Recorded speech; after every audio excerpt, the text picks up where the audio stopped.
જિલ્લામાં વિકાસનો રથ હરણફાળ આગળ વધી રહ્યો છે ત્યારે જળસંપત્તિ વિભાગના ડ્રેનેજ વિભાગ સુરત હેઠળ ઓલપાડ તાલુકાના 11 ગામોના 341.34 લાખના કામોનું ખાતમુહૂર્ત કરાયું છે। વડાપ્રધાન શ્રી નરેન્દ્રભાઈ મોદીએ દ્રઢ વિશ્વાસ વ્યક્ત કર્યો છે કે જ્યારે તમામ લોકોનો પ્રયાસ મળે છે ત્યારે વિકાસની ગતિ પણ તેજ બને છે અને દેશ પણ ઝડપથી વિકસે છે। ગુજરાત સરકારના જળસંપત્તિ વિભાગના ડ્રેનેજ વિભાગ સુરત હેઠળ ઓલપાડ તાલુકાના 11 ગામોના 341.34 લાખના બોક્સ કલવર્ટ અને પ્રોટેક્શન વોલ તેમજ ગુજરાત સરકાર શિક્ષણ વિભાગના સમગ્ર શિક્ષા અંતર્ગત ઓલપાડ તાલુકાના 9 ગામના 59 પ્રાથમિક શાળાના નવીન ઓરડાના રૂપિયા 11.51 કરોડના કામોના ખાતમુહૂર્ત અને લોકાર્પણ કરવામાં આવ્યા હતા। આજે ઓલપાડ તાલુકાના મારા દત્તક ગામ બોરડ ગામ ખાતે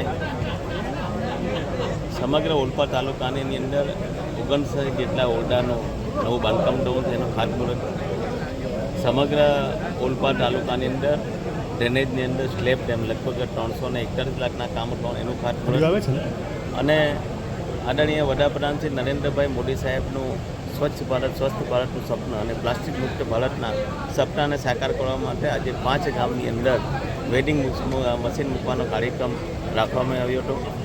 આપણે જોઈએ છીએ કે ખૂબ મોટી સંખ્યામાં અહીંયા લોકો આવ્યા હતા। આપણે જોઈએ છીએ કે જે રીતે ડ્રેનેજના કામો છે એ ડ્રેનેજના કામો માટે પણ 10 જેટલા મશીનો મૂકવામાં આવ્યા છે। સાથે સાથે જે સ્લેબ ડ્રેનો છે લોકોને ખેતર જવામાં તકલીફ હતી એના માટે પણ 341 લાખ રૂપિયાના ખર્ચે સ્લેબ ડ્રેન પણ મંજૂર કરવામાં આવી છે, એનું પણ આજે ખાતમુહૂર્ત થઈ ગયું છે। આજે આપના થકી હું વિનંતી કરું છું તમામ ગામોના તમામ નાગરિકોને કે આજે વેડિંગ મશીન મૂક્યા છે એ વેડિંગ મશીન આપણા દરેક ગામમાં ઓલપાડ તાલુકાના 108 ગામની અંદર વેડિંગ મશીન મૂકવામાં આવશે।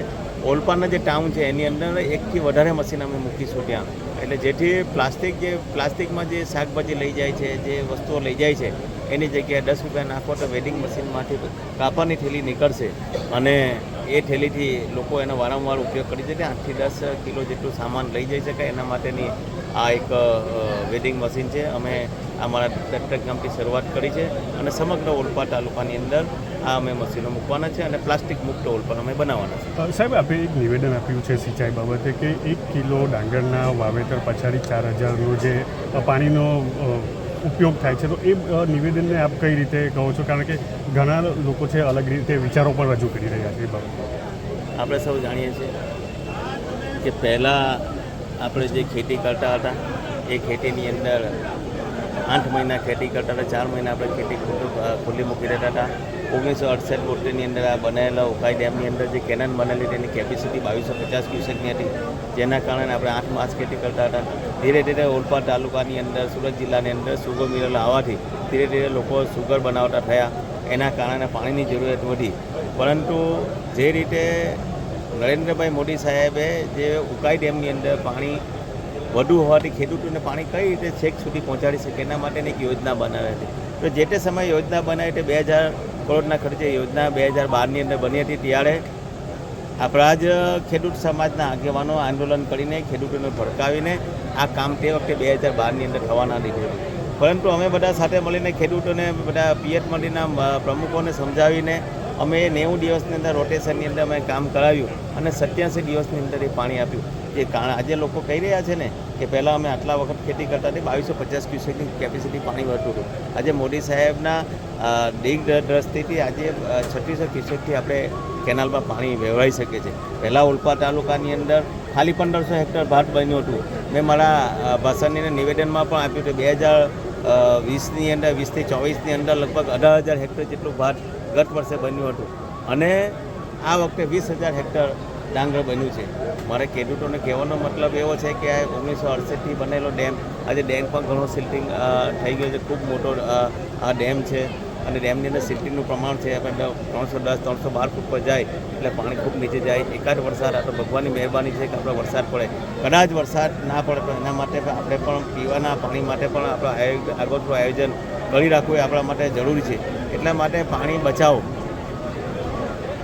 એ અભિયાન નરેન્દ્રભાઈ મોદી સાહેબ જે કેચ ધ રેન અભિયાન જે આપણે આપ્યું છે એ કેચ ધ રેનના અભિયાન હેઠળ મેં ઓલપાડ તાલુકાની અંદર પાણી બચે એટલા માટે ઓલપાડ તાલુકાના 108 ગામની અંદર 100 જેટલા વોટર રેન હાર્વેસ્ટિંગના અમે કામો લીધા છે અને હવે આ 2 મહિનામાં કામ પૂર્ણ કરી દેવાના છે. એટલે 10,000 જેટલા વોટર રિચાર્જિંગના અમે કામ પણ જેથી પાણી અમે દરિયામાં ના વહી જાય અને જે ગામનું પાણી ગામમાં, ખેતરનું પાણી ખેતર મળે એના માટેનું પણ અમે કામ કરી રહ્યા છીએ. મારા ખેડૂતોને એટલી જ વિનંતી છે કે અત્યારે તમે ટોટલ તમારા ડાંગર બનાવી દીધું છે, એની લીધે તમારી જમીન જે છે એ જમીનની પણ જેની કેપેસિટી એ પણ ઘટતી જાય છે.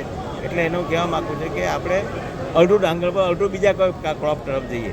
હું એવું નથી કે ડાંગરમાં જ ગત વર્ષે ડાંગરની પરિસ્થિતિ, ડાંગર ખૂબ પાક્યું હતું તો ડાંગરનો કોઈ વેપારી લેવાના તૈયાર હતા.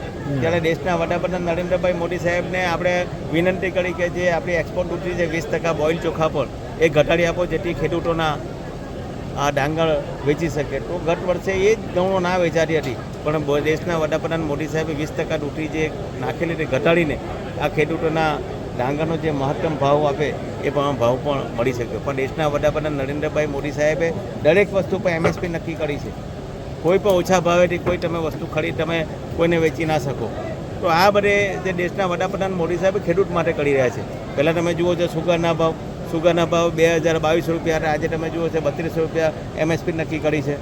તો કહેવાનો મતલબ કે આ નરેન્દ્રભાઈ મોદી સાહેબ આ ખેડૂતોની સરકાર છે. અને જે તમે વાત કરો છો કે 1 કિલો ચોખા ડાંગર પકાવવા માટે 4,000 લીટર પાણી જાય